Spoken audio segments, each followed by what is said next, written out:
Hey, it's Eric Stoner at Canon Live Learning, and we're in Nelson, Nevada at the Ghost Town, and we are going to do a real quick tip tutorial on high-speed sync, which is one of the most misunderstood features of Speedlites. We're going to take you step by step through this, so it's very easy. Here we go. So one of the first steps I do when we're talking about high-speed sync is rather than turn the flash on to start, I turn it off. And what I want to do here, I'm in manual mode.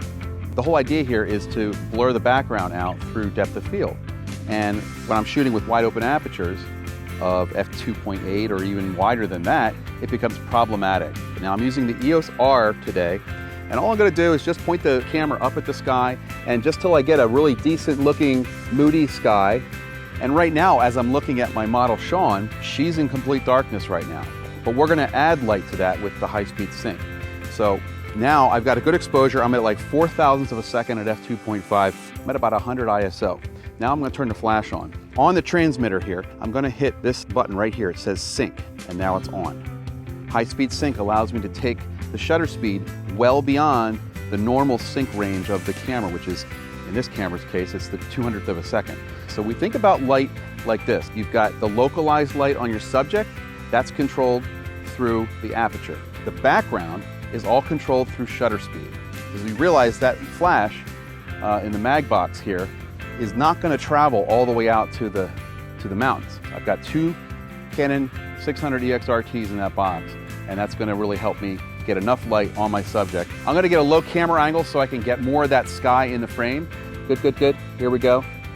That's beautiful. Now it's a little dark on Sean. I'm at 4 thousandths of a second, and I do have plenty of detail in the background, but I'm going to open up my sky just a little bit to 1/1600th of a second. Eyes at me, Sean. There we go, good, right there. And then turn your head a little bit to the light, a little to your left. There you go, good, good, a little more. Good, perfect, love it. We've got great detail in the background, and it's all controlled through shutter speed. So generally I want to underexpose the background, so I'm seeing that really cool detail in the background. And then just get enough light on your subject. So right now the flash was at full power in high-speed sync.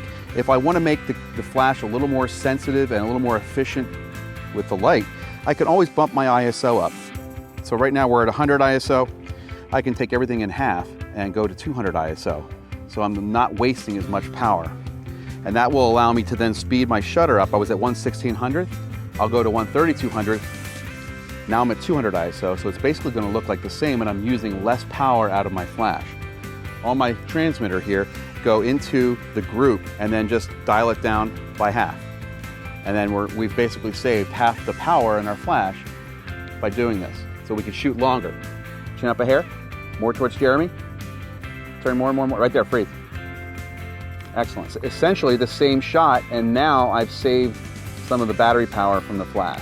That's essentially how you do high-speed sync. So to review, first thing, turn the flash off, get a good exposure on the background, then turn the flash on. I start at about half power and then adjust from there. And that's really the simplest way to do this. So go ahead, try it yourself, and I think you're going to love it.